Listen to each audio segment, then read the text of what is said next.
Bonjour à tous mes amis explorateurs. Alors aujourd'hui j'avais envie de vous parler de John Dee et de la magie angélique. Vous connaissez peut-être déjà ce concept, cet événement historique presque dans la spiritualité qui est un petit peu oublié aujourd'hui, mais finalement de manière confidentielle qui continue à être étudié par quelques, si j'ose dire, chercheurs, hein, évidemment amateurs. Pour ma part, je tiens à vous préciser que je développe une théorie qui est très personnelle et puis qui va rejoindre finalement ce que je vous racontais dans les podcasts précédents, hein, soit que bah on va être toujours, de mon point de vue, sur le même phénomène, hein, de toute façon, soit le phénomène des mondes superposés, des mondes de fréquences et finalement des expériences conscientielles. Je vais un peu vite, hein, parce que je vais vous dire, si vous connaissez pas ou très superficiellement l'histoire de John Dee et ce qu'il a réalisé, bah, je vais vous en parler un petit peu. Et ensuite, j'essaierai de vous expliquer personnellement ce que je pense de ce qui a pu se passer avec ce phénomène-là. Bon, bah, qui est pris au premier degré pour une communication directe avec les anges, ce qui implique d'être déjà croyant dans les anges, pourquoi pas, hein, c'est pas du tout, moi je porte pas de jugement là-dessus, euh, puisque tout dépend de toute façon de ce qu'on va appeler un ange, si on y met une couche de croyance religieuse, ou si on imagine simplement qu'il existe et peut-être éventuellement des entités qui sont tout autant conscientes et existantes que nous, mais sur un mode complètement différent, de la même manière que un ver de terre est vivant et conscient à sa façon, mais sur un mode complètement différent du nôtre. Bon bah là on aurait affaire à des entités, des choses, des gens, on peut peut-être même le dire comme ça, qui sont pas sur le même plan que nous et donc qui ont pas la même forme d'existence, mais qui ont de toute façon comme nous une forme de conscience qui est d'ailleurs sans doute la même que la nôtre. Parce que quand on parle de conscience, il n'y a pas plusieurs formes de conscience, il y en a une seule. Et tous les êtres vivants partagent cette conscience-là au fond d'eux. Bon, je vous parle un petit peu de John Dee. Alors, je vais essayer de ne pas faire trop long, de vous donner quelques détails, mais pas non plus des millions, parce que je veux pas faire un podcast de 3 heures. Je pense que ça serait vraiment beaucoup trop long, et puis il y a déjà pas mal d'infos sur le sujet. Bon, ce qu'on trouve sur internet, ça vaut ce que ça vaut, très honnêtement, mais c'est pas grave. C'est toujours bien de se renseigner quand même. Je sais que Elisabeth de Caligny avait fait un truc il y a pas très longtemps en parlant de John Dee. Bon, c'est pas mal, je vais faire un petit peu la même chose dans mon style, en essayant de pas trop partir sur plein de chemins différents, puisque c'est quand même un petit peu mon problème. Alors, euh, John Dee, qui c'est? Bah déjà, on est au XVIe siècle, hein, c'est quelqu'un qui est né en 1527, donc qui va vraiment avoir le gros de son activité au 15e et qui va mourir en 1608-1609. Alors pour vous la faire, il faut savoir que ça se passe dans l'Angleterre du XVIe siècle. Alors l'Angleterre du XVIe siècle, excusez-moi, c'est pas encore l'Angleterre impériale. Euh, c'est une Angleterre qui sort doucement du Moyen Âge, qui est dans la Renaissance, mais qui est encore entre les deux. En gros, qui va vers la modernité, mais qui partage autant de savoir scientifique que de croyances sur la sorcellerie, croyances religieuses, etc. Donc vraiment, il faut savoir que John Dee représente vraiment ça, puisqu'il s'agit d'une personne qui va être un très grand intellectuel de l'époque, vraiment formé aux plus grandes universités. C'est vraiment, comme on pourrait dire aujourd'hui, une huile absolue. C'est quelqu'un vous savez, c'est encore des époques où un homme pouvait quasiment avoir le savoir de son époque quasi complet. Bon bah, c'est le cas de John Dee, puisque aujourd'hui on est tous extrêmement spécialisés, puisque les connaissances sont très très étendues, mais à l'époque on pouvait savoir énormément de choses. Alors il faut savoir qu'il était autant mathématicien qu'astronome, géographe, mais aussi astrologue et occultiste, puisque toutes ces choses-là se valaient, étaient mêlées. L'astrologie était une science qui était aussi cotée que les mathématiques, à tel point que John Dee fut réellement le bras droit de la couronne.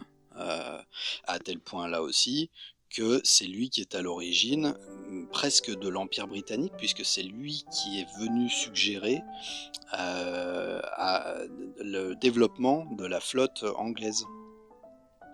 Et la flotte anglaise, bah, c'est l'origine finalement de l'Empire britannique. D'accord, donc vraiment, il faut bien comprendre ça, c'est que John Dee, c'est pas un personnage marginal de l'histoire anglaise, c'est quelqu'un qui a très lourdement influencé l'histoire de l'Empire britannique. Voilà, donc on est vraiment sur quelqu'un d'important au niveau historique. Il était le conseiller direct de la reine Élisabeth, et il était dans ses petits papiers, et il était son conseiller personnel, hein, clairement en sciences et en astrologie, donc c'est lui qui a choisi la date du couronnement de la reine Élisabeth. Voilà, bon, je pense que vous avez compris, c'est quelqu'un d'extrêmement important. Et entre les années 1550 à 1570, effectivement, il est conseiller de navigation, et c'est lui qui invente le terme de l'Empire britannique. Voilà, c'est pas rien, c'est John Dee, on pose déjà une brique importante, si j'ose dire. Mais John Dee, dans tout ce... Alors c'est sans doute un homme très occupé, on est bien d'accord là-dessus, mais c'est un homme extrêmement curieux également. Et c'est quelqu'un, si vous voulez, qui... c'est déjà un occultiste. Alors d'ailleurs, il est expliqué que même en son temps, déjà, il est relativement mal vu. Hein. Il est relativement mal vu, et il est pris pour un mage noir, il est pris pour quelqu'un d'assez peu chrétien finalement, donc bon, ça le desservira d'ailleurs beaucoup par la suite, mais bon, tant qu'il est le bras droit, bon, en tout cas le conseiller de la reine Élisabeth, bah, il peut pas lui arriver grand chose, sauf avoir quelques inimitiés, ce qui est tout à fait normal. Alors c'est quelqu'un qui possède une bibliothèque gigantesque, la plus grande du monde connu à l'époque, en tout cas d'Occident, et tout le monde vient chez John Dee pour consulter les livres. Il faut savoir qu'un livre à l'époque, ça vaut de l'argent déjà, c'est rare, et ce sont vraiment des objets très très recherchés par les intellectuels de l'époque, et donc tout le monde se déplace dans toute l'Europe pour venir chez John Dee pour consulter l'ensemble de la bibliothèque dont il dispose. Voilà, donc ça lui donne aussi une forme de célébrité importante. Il faut savoir qu'il est marié, il a eu 8 enfants en tout. Donc voilà, c'est aussi un père de famille, hein, John Dee. Donc voilà, ça c'est bon à savoir pour la suite et un petit peu pour la fin de l'histoire. Et alors, si vous voulez, John Dee, il veut contacter les anges. En fait, il a trouvé un manuscrit ancien, et pour lui, c'est un manuscrit qui est dans une langue inconnue, et il veut déchiffrer ce manuscrit, il veut déchiffrer cette langue. C'est presque une obsession pour lui. Et pour ce faire, il va passer par des méthodes de type divinatoire. Voilà. Sauf que, problème, John Dee n'est pas médium, il le sait.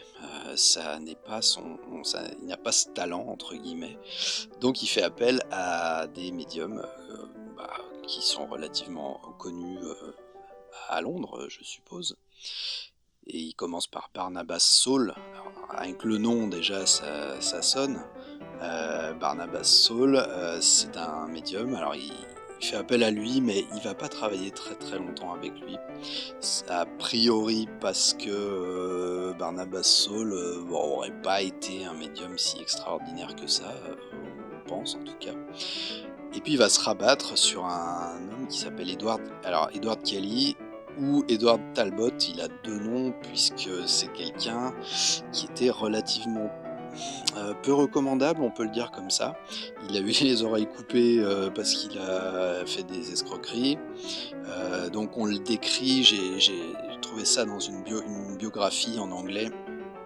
On le décrit comme quelqu'un qui est en surpoids et qui laisse pousser ses cheveux pour qu'on voit pas justement ses oreilles coupées, et qui a un physique assez un peu inquiétant et qui est également un personnage qui va avec le physique, c'est-à-dire qui est pas extrêmement euh, auquel on peut pas faire une confiance aveugle forcément, qui est un petit peu un escroc quoi, hein, ni plus ni moins, mais qui est connu comme étant un médium très très très puissant, très doué. Bon, John Dee s'associe à lui, alors il faut imaginer l'association un petit peu de la carpe et du lapin avec ce grand John Dee qui tutoie presque la reine, je pense pas qu'il l'a tutoyé d'ailleurs, mais bref, qui est très proche de la reine, et Edward Kelly qui est quand même un petit escroc quoi, hein, un type méconnu quand même pour ses talents. Paraît-il, on va rester toujours évidemment un petit peu prudent et rationnel et sceptique un tout petit peu. Edward Kelly qui est quand même un médium un petit peu bizarre. Et tous les deux vont se lancer dans une aventure qui va être de contacter finalement les anges afin qu'ils leur donnent la clé de ce langage, de ce fameux langage, euh, pour déchiffrer ce manuel là qu'il a trouvé, ce vieux bouquin, ce vieux bouquin d'occultiste. Et ils y vont, ils commencent à faire des séances et à parler alors directement avec l'archange Michael, l'archange Uriel et plein d'autres d'ailleurs. Et tous ces dialogues sont retranscrits dans des livres. Alors ça fait de la lecture, hein. C'est assez énorme. Et il faut savoir que en plus, on en a finalement gardé que, je crois, une petite vingtaine de pourcents de tout ce qui a été, généré par ces contacts qu'ils ont eu tous les deux. C'est peu, c'est pas grand chose, et pourtant c'est déjà énorme, et ça fait encore l'objet de beaucoup d'études de la part de plein de gens aujourd'hui. Je dis plein de gens, ça reste quand même assez confidentiel, faut pas exagérer. On est encore aujourd'hui quand même sur des modes très superstitieux, ce qui est toujours assez étonnant puisque alors aujourd'hui c'est une superstition de type rationaliste, c'est-à-dire ça ne peut pas, par définition, ces choses-là n'existent pas, ces choses-là ne sont pas possibles, donc tout ce qui en émane est forcément de l'escroquerie, de la bêtise, de la naïveté, éventuellement du business, mais bon là pour le coup personne fait du business avec la magie énochienne, hein, on va être très franc là-dessus. En tout cas, on a au final les 5 livres des mystères et l'heptarchie mystique. Traduction des manuscrits Sloan pour la personne qui a retrouvé ces manuscrits, conservés à la British Library, donc avec une valeur historique quoi qu'il en soit, qu'on soit croyant dans la chose ou pas. Rédigé par le Dr John Dee sous la dictée de son médium Edward Kelly du 22 décembre 1581 au 23 mai 1583. Bon, c'est très cryptique, hein, évidemment, si vous lisez ça, waouh, c'est un voyage, hein. C'est un voyage, on comprend pas tout, ça c'est le moins qu'on puisse dire, mais c'est très intéressant sous certains aspects parce que, ben, c'est vraiment la retranscription des dialogues directs, que qu'ont eu, Kelly et Dee avec les anges. Et alors, il y a des choses quand même assez troublantes, plusieurs, hein, il faut être très franc, c'est que déjà, il y a tout un langage, un vocabulaire oui, mais d'abord un au départ, si vous voulez, ils se font communiquer des des tables. Voilà, en fait, la magie enochienne, ça consiste beaucoup en tables. Donc c'est vraiment, des tables avec des symboles qui reviennent. Donc au départ, c'est vraiment ça. Ils se font communiquer des tables et puis la façon de communiquer, c'est-à-dire comment fabriquer un sigil, donc comment on appelle ça? Un sigle en fait, un signe magique, un symbole magique. Comment fabriquer la bague dont il faut s'équiper pour communiquer, des choses très concrètes en fait, des choses très matérielles, comme en fait on leur communique un petit peu des interfaces matérielles pour se mettre en contact correctement avec les entités elles-mêmes. C'est assez étrange. Ensuite, on leur communique effectivement des tables et des textes, et après seulement, on leur communique l'alphabet qui correspond et qui va permettre de comprendre ce qui a été transmis avant. Donc vous voyez, il y a quand même quelque chose d'assez curieux là-dedans, c'est que la logique veut que, ils reçoivent les codes avant, l'alphabet pour les décoder. Bon, on en pense ce qu'on veut, mais ça reste un petit peu curieux. Et puis, il y a une chose curieuse aussi qui ressort beaucoup, c'est que le médium étant Talbot ou Edward Kelly, peu importe, ça voudrait dire que c'est lui uniquement qui agit, c'est-à-dire qui envoie des messages et qui reçoit les messages. Or, bah, il se trouve que dans le livre, c'est assez net. John Dee lui-même a des conversations et voit aussi des manifestations. Alors, je crois qu'il faisait ça dans bah, vous savez, la fameuse boule de cristal. Ça a laissé, en fait, c'est vraiment la source de tous les clichés sur la magie qui existent encore aujourd'hui. John Dee, c'est Merlin l'Enchanteur. John Dee, c'est un peu Gandalf aussi. Vous voyez, cet archétype en fait du mage. Et il utilisait effectivement alors soit une boule de cristal, soit un miroir noir, un miroir d'obsidienne, mais le principe est celui-là, hein, c'est de voir des choses dans une surface réfléchissante. Et oui, et John Dee voit lui-même, parce que les lettres, par exemple, sont communiquées sous forme de vision jaune. En fait, ils voient les lettres apparaître en jaune, et donc ils peuvent les retranscrire, écrire par-dessus ce qu'ils voient, ce qu'il leur a envoyé. Voilà, bon, c'est très, très étrange. Et en même temps, c'est très loin, donc comment on vérifiait à l'époque vraiment ce qui se passait en réalité. Mais voilà, bon, c'est les matériaux qu'on a en tout cas. Et donc ils vont faire ça pendant quelques années, hein, quand même. Donc il y a beaucoup beaucoup de choses qui en ont été retirées. Énormément de choses qu'on rassemblera bien des années, près des siècles plus tard d'ailleurs, sous la forme de ce qu'on appelle aujourd'hui la magie enochienne, euh, qui a rien à voir d'ailleurs avec Enoch, qui est un prophète biblique.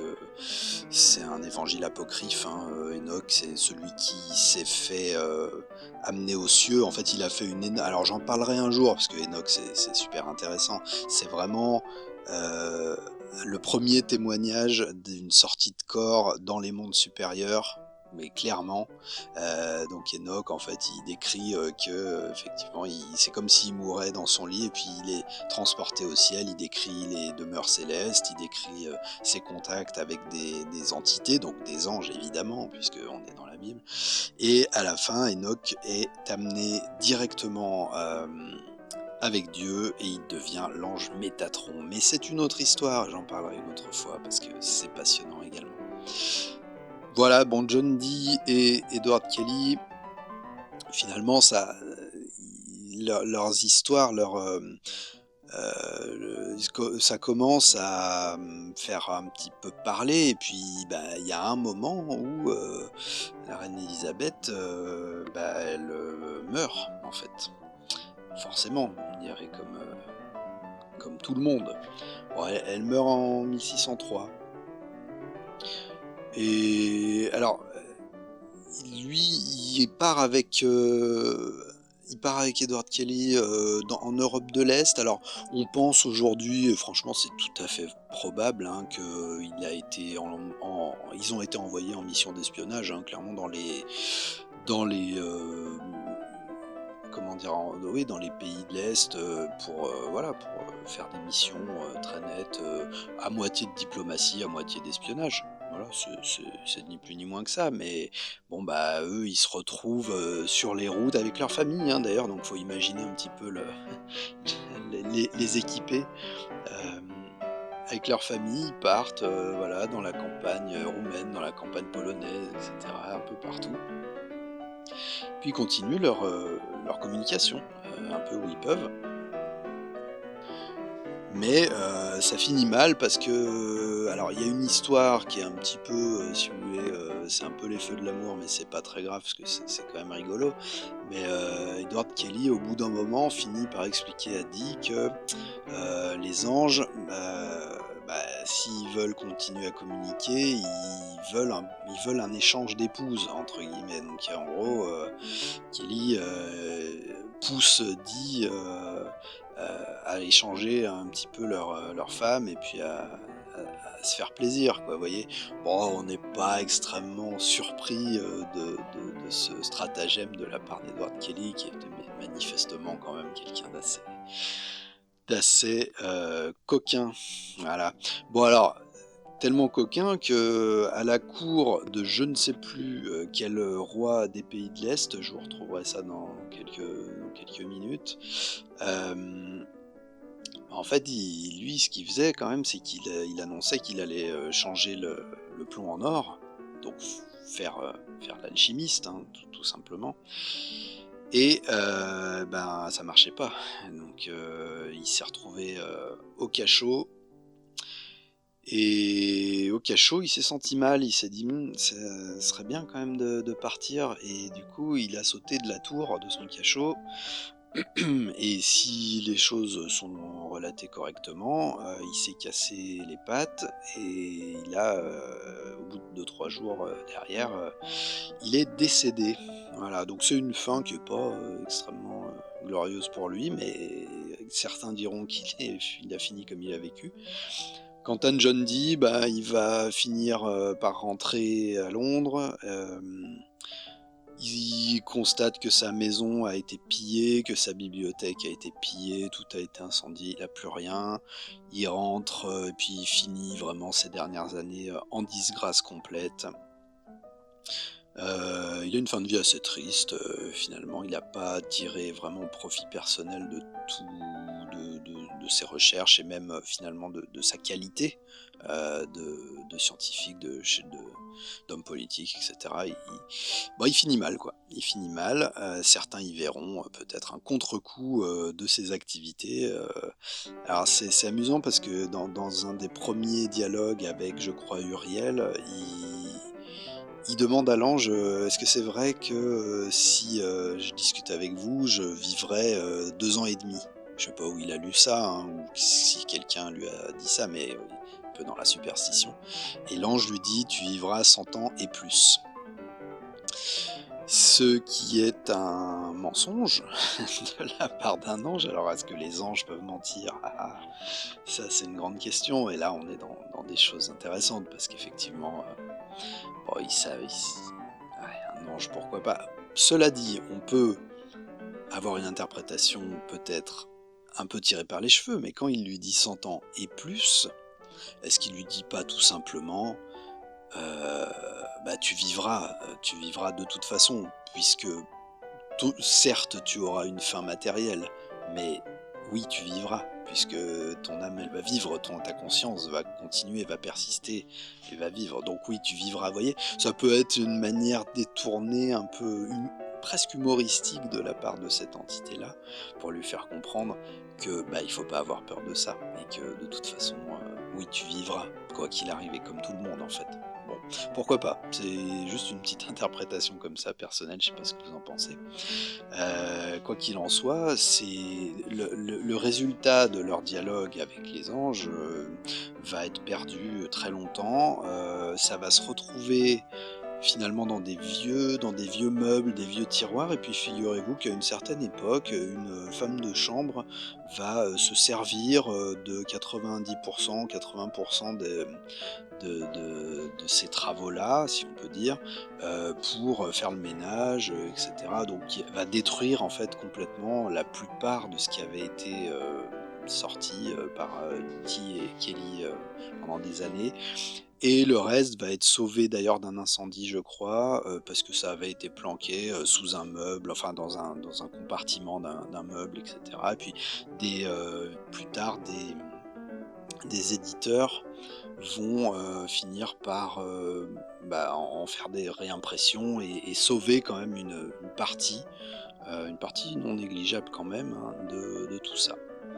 Bon, aujourd'hui, on a un vocabulaire, on a un alphabet, on n'a pas assez non plus pour réellement reconstituer une langue qui serait une langue à part entière, mais il faut quand même savoir que des chercheurs en linguistique se sont quand même prononcés, hein, sur le langage énochien, le langage angélique, et comment dire, ont confirmé qu'il y avait quand même les caractéristiques d'une langue à part entière. Mais il manque quand même des choses. C'est-à-dire que pour reconstituer une langue, il faut quand même un nombre de documents important pour faire des recoupements, des choses comme ça. Et peut-être il manque des choses quand même à ce niveau-là. Mais quand même, c'est toujours pareil, on ne peut pas avoir une certitude absolue de ce qu'ils ont découvert, de ce qu'on leur a transmis, de quelque part. Mais ce qu'on leur a transmis, ça conserve quand même une valeur, au moins une valeur intellectuelle. Euh, et je vous dirais une valeur aussi poétique, parce que vraiment, quand vous lisez les livres, les 4 livres, là, c'est assez magnifique. C'est très complexe, très bizarre, évidemment. C'est vraiment le modèle de la magie noire, comme on peut l'avoir dans les représentations populaires. Mais c'est pas de la magie noire du tout, c'est simplement de la communication, et on leur communique des choses.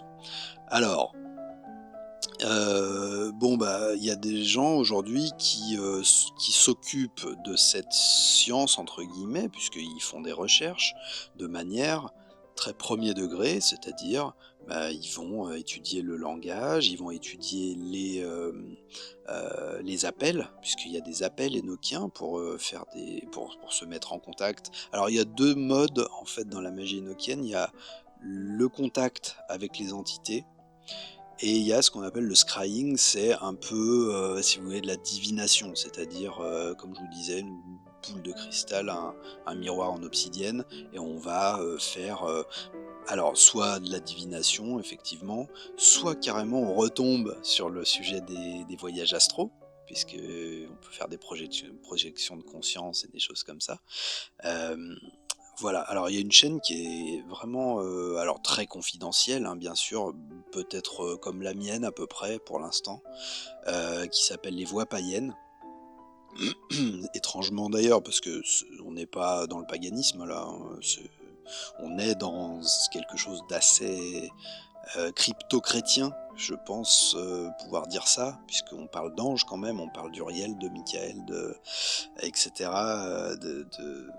des cercles angéliques, donc c'est pas du paganisme, hein, pour le coup. Mais bon, la chaîne, excusez-moi, je diverge, mais la chaîne s'appelle Les Voix Païennes, et franchement c'est super intéressant, parce que c'est quelqu'un qui vraiment pratique cette magie énochienne de façon extrêmement posée, je dirais rationnelle. Vraiment, il y a pas de ça part pas dans tous les sens, quoi, c'est vraiment très, très intéressant, et allez sur cette chaîne, vous allez voir, c'est pas inintéressant. Si le sujet vous intéresse évidemment. Bon, pour ma part, je vais être très franc et puis je vais revenir un peu à la base finalement de cette chaîne, de ce podcast au départ, qui est, heu, qui est d'essayer de travailler, de tourner autour du thème de la conscience, sans vraiment l'affronter frontalement parce qu'on ne peut pas vraiment, mais qu'est-ce qui se passe pendant ces séances? Alors vous avez deux bonhommes qui se mettent autour d'une table, et qui font déjà, il faut bien le noter, systématiquement une très longue prière. Faut quand même se remettre dans le contexte. On est quand même, voilà, on est au XVIe siècle. Donc les gens sont profondément religieux, profondément chrétiens, et même quand ils s'attaquent à, si vous voulez, une activité qui relève de l'ésotérisme, eh ben, on commence par une très longue prière à Dieu, peut-être pour se protéger, pour se mettre dans un état particulier, et c'est plutôt là que je veux en venir. Je pense qu'il y a déjà dans la prière, vous savez que la prière, pratiquée de manière régulière, etc., revient à une forme de méditation, hein. C'est comme ça que auparavant les gens pouvaient méditer. Mais je dis pas que c'était systématique, parce qu'on peut aussi prier de manière très superficielle et en avoir strictement aucun effet, aucun bénéfice. Mais la prière, c'était, je crois, le moyen dans le monde chrétien à l'époque, comme dans le monde musulman, on prie beaucoup, bah, c'est une forme aussi de méditation qui peut aller très très loin, qui peut être très très très profonde. D'accord? C'est le principe du mantra aussi, le mantra tibétain. On va répéter une phrase, on va répéter quelque chose. Le mantra est en particulier parce qu'un mantra, normalement, n'a pas de sens, donc il permet simplement d'occuper l'esprit et de couper les pensées, et donc d'accéder à une conscience, altérée, modifiée, et cetera. Donc, ils commencent tous les 2 par une, prière assez longue pour se mettre dans le truc, si j'ose dire, pour se mettre dans l'état, adéquat. Et une fois qu'ils y sont, bah, comme on disait, hein, ils appellent, et donc clairement, voilà, est-ce que Uriel est là? Est-ce que Michael est là? Et cetera. Ils appellent les anges et ils reçoivent directement des réponses. Donc moi je me pose la question, est-ce que simplement ils étaient pas tous les 2 synchronisés sur un espèce d'état, bah, que vous connaissez peut-être si vous pratiquez un petit peu les méditations un peu lourdes. Voilà, un état très réceptif, très ouvert. Vous savez, cet état où quand vos propres pensées, ne vous, sont retombées, vous savez, comme la neige, qui tombe dans la boule à neige. Quand vos pensées ne sont plus en train de vous, dominer, bah, vous êtes en quelque sorte vide, mais c'est un vide, de réception, et donc là, vous commencez à recevoir des pensées, alors oui, des pensées d'ailleurs, mais qui ne sont que vous savez ne pas être produites par vous-même, ou en tout cas pas, comme les pensées, du quotidien. Ce sont des images, ce sont des sons, ce sont même des sensations qui vous viennent, qui vous arrivent, que vous recevez, et vous savez, vous faites la différence entre vos pensées et des pensées qui se présentent à vous, qui s'imposent à vous. Bah là, je pense que c'est un petit peu ce phénomène-là. Et et donc, qu'est-ce qui leur envoie ces informations? Parce qu'elles sont quand même cohérentes, ces informations. Même, si vous voulez, dans les petits mensonges, dans les petits, parce qu'il y a beaucoup de mensonges, les entités qui leur parlent leur disent beau il y a beaucoup de contradictions, il y a beaucoup de choses. On sent quand même qu'il y a une il y a une forme de manipulation qui est importante.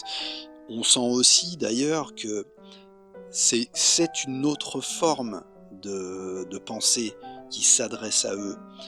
Comment vous dire? Heu, Juste pour l'image, c'est celui qui fait la chaîne des voix païennes là, qui disait: «Oui, mais si je prononce mal, le langage énoquien, est-ce que les anges vont me comprendre? Et lui dit, si une souris te monte sur le genou et te parle, vient te parler en français, pour le coup, est-ce que parce qu'elle a un accent, parce qu'elle a un mauvais accent, tu la rejetterais, ou tu te dis: «Bah non, ça reste une souris qui vient te parler». Donc même si elle parle mal, tu vas l'écouter, en fait. Et bah, l'idée est que ces entités-là, c'est un peu la même chose. Ils se débrouillent quand même pour communiquer avec nous malgré la différence de nature entre eux et nous. Et puis, peut-être même la différence de complexité au niveau du psychisme, au niveau et puis de l'être, quoi. Ce ne sont pas des humains.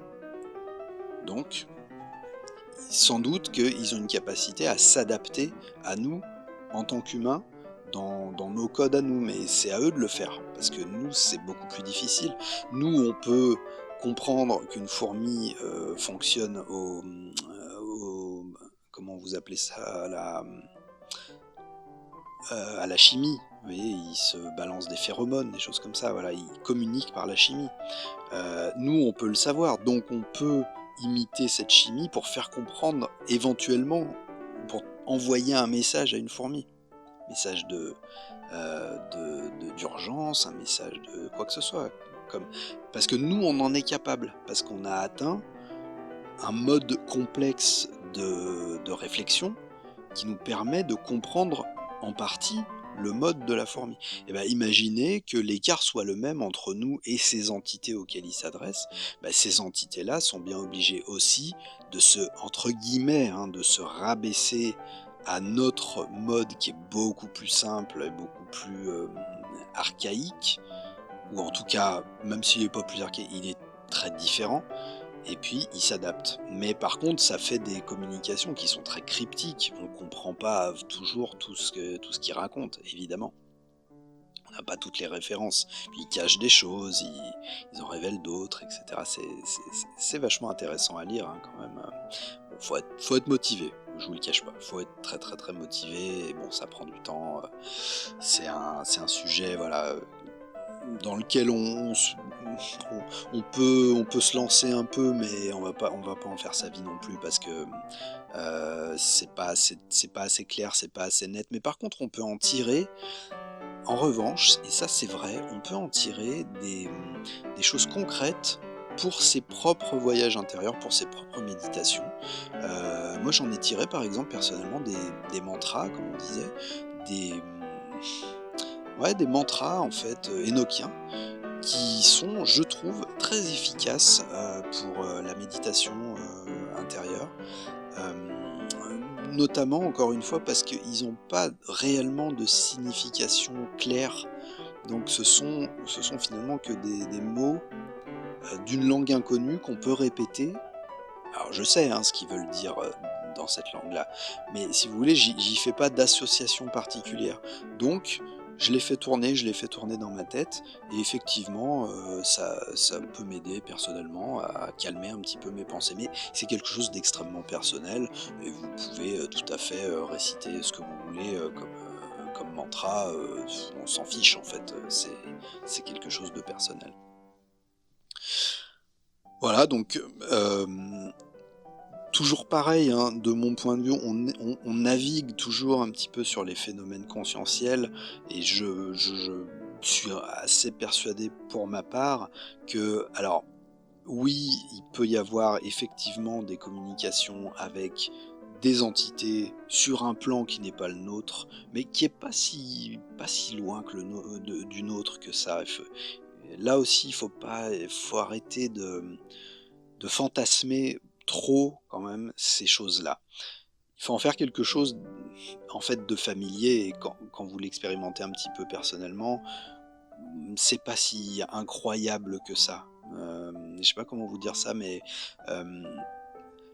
vous savez, il y a des gens qui font du spiritisme, ils sortent une planche de Ouija, et oh là là, incroyable, la goutte là, ce qu'on appelle la goutte, se met à bouger toute seule. C'est relativement connu, c'est même très connu et c'est pas pour rien que c'est connu parce que c'est une, réalité et bon, la science aujourd'hui, est encore tout à fait incapable de nous expliquer ce phénomène-là, mis à part que, peut-être que, la volonté de 3 ou 4 personnes réunies pourrait faire bouger, quelque chose, par la pen non, pour ma part, ça me paraît un petit peu tiré par les cheveux et j'aimerais bien avoir si c'est une réalité, bah, il nous faudrait une étude scientifique claire qui nous montre que 4 personnes réunies peuvent faire bouger un objet parce qu'ils en ont envie.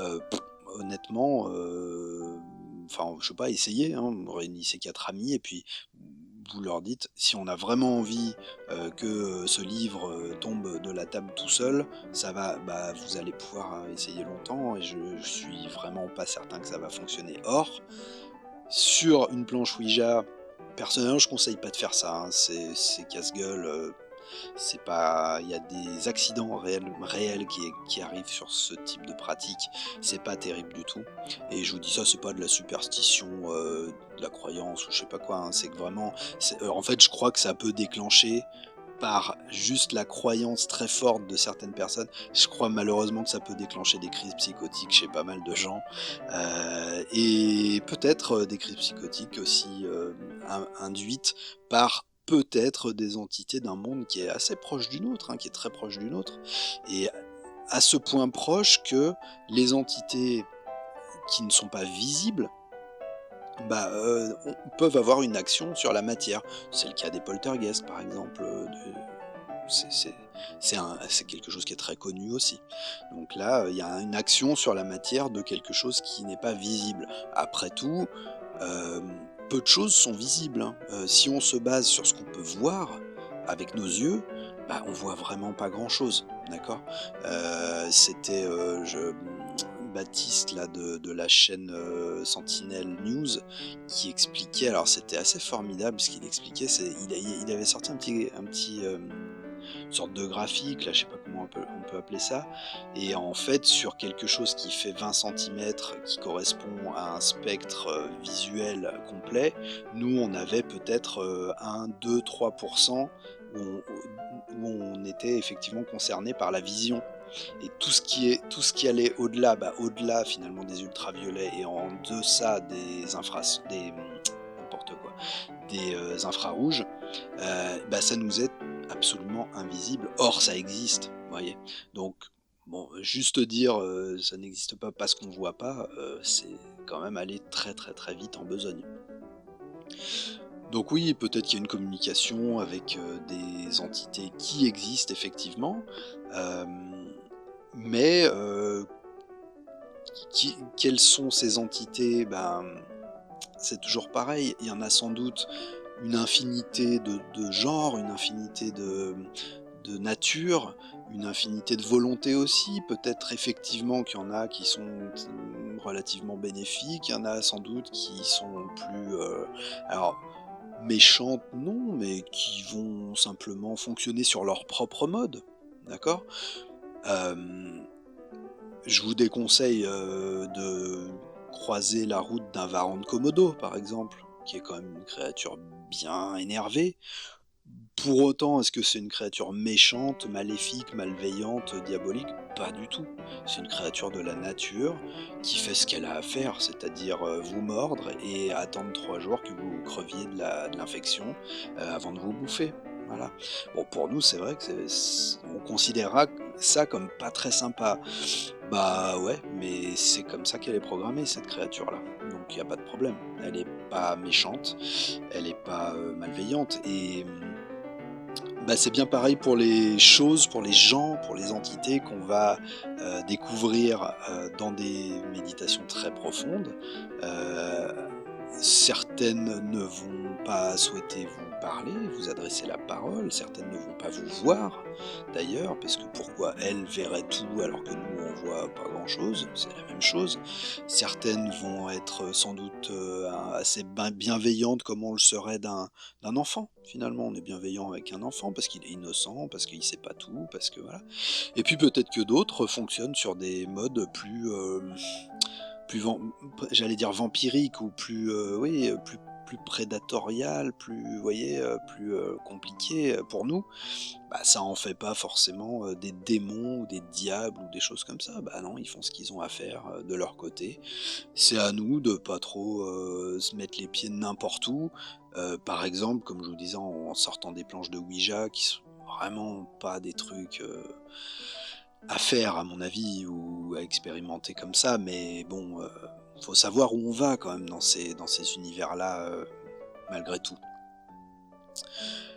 John Dee, lui, il faisait pas du Ouija, hein, c'était quand même autre chose. John Dee, Edward Kelly, c'est des gens qui avaient quand même un protocole, qui faisaient les choses, alors qui étaient dans l'inconnu évidemment, mais qui faisaient les choses de manière assez protocolaire, et puis qui se protégeaient encore une fois par leur foi, par leur prière, etc. Et c'est pas innocent, c'est pas la prière, je pense, en elle-même, c'est pas la foi en elle-même, c'est vraiment psychologiquement une barrière de protection mentale par rapport à ce qui peut arriver dans ce qu'on expérimente.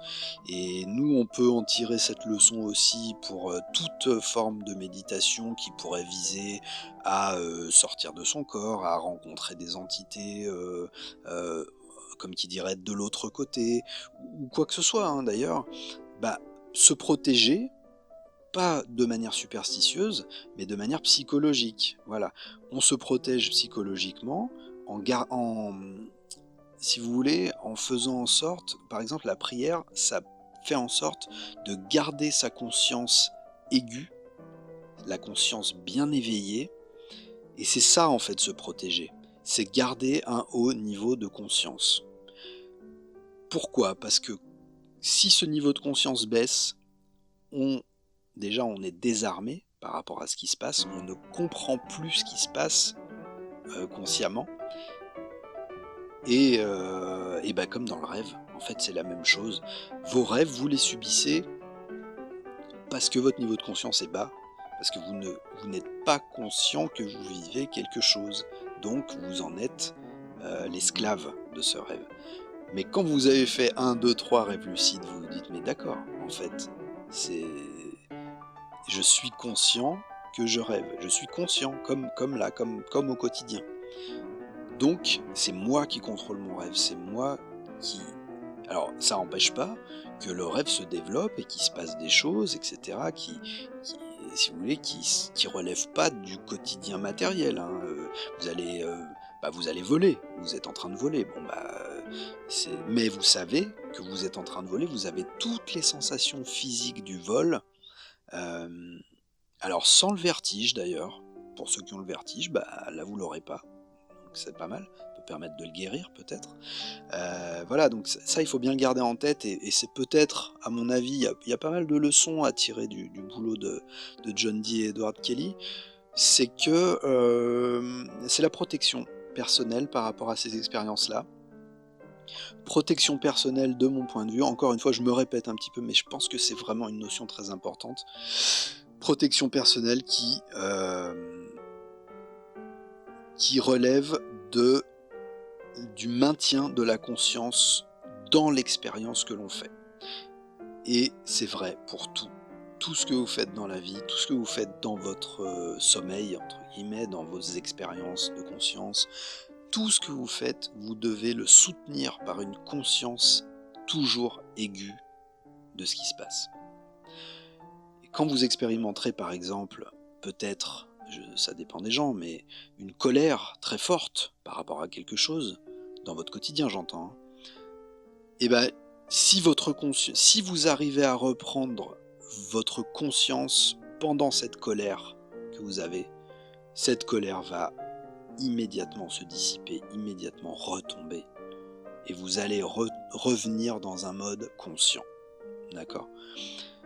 Regardez l'humanité, regardez ce que font les gens, je sais qu'aujourd'hui il y a une mode terrible sur les faits divers, sur la violence. Tout le monde est très très très attiré par des choses affreuses, des gens qui ont fait des trucs horribles, irréversibles, voilà, c'est surtout ça en fait l'idée, c'est des gens qui commettent des actes purement irréversibles.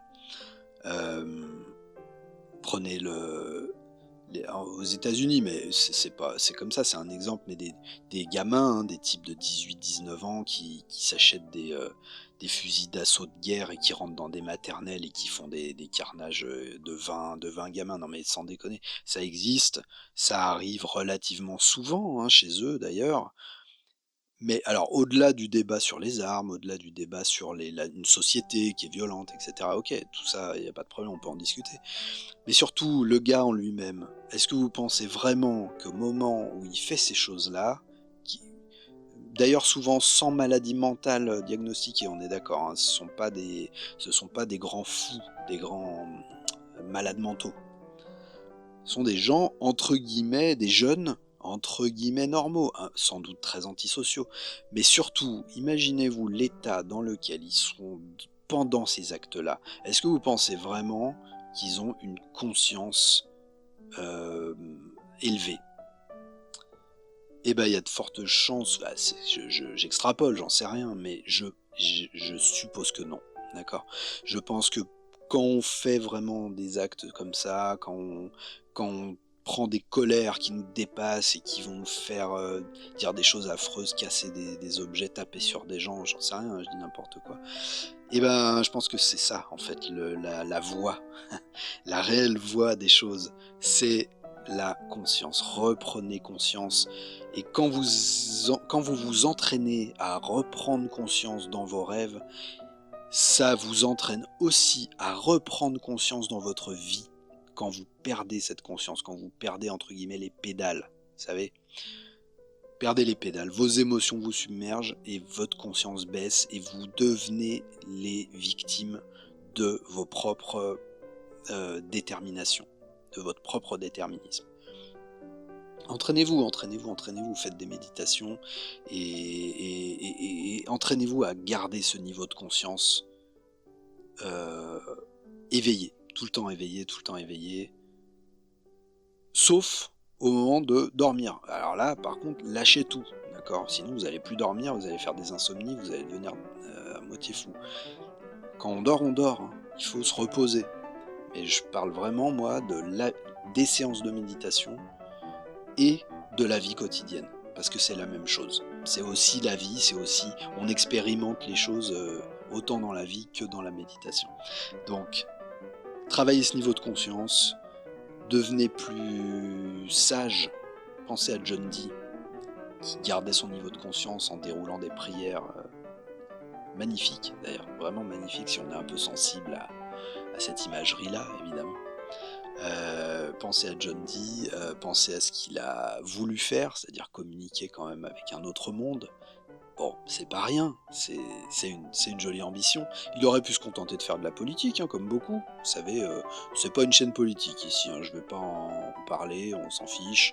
On se détache un petit peu de tout ça d'ailleurs, parce que là aussi, souvent on perd notre niveau de conscience quand on commence à regarder un petit peu ce qui se passe au niveau des pouvoirs, des choses comme ça.